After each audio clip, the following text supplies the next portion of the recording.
For any design which requires a two-tone or a male-female connector, we can choose detailing, male-female connector option. You can choose the surface,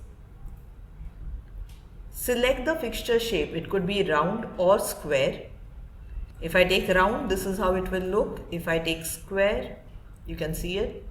I can choose the fixture length. So let's say I put it at 1.2 and the fixture size at, let's say, 0.6.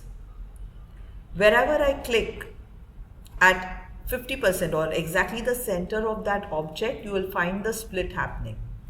Let's ungroup this to check it out. So selecting it,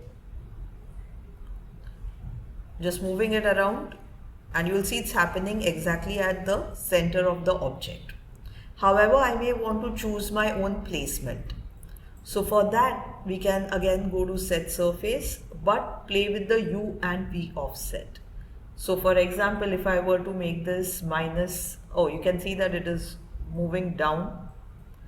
As you can see it, I'm going and clicking on it again.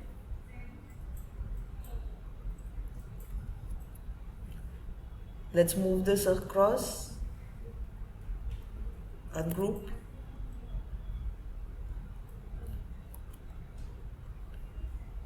And let's have a look at it.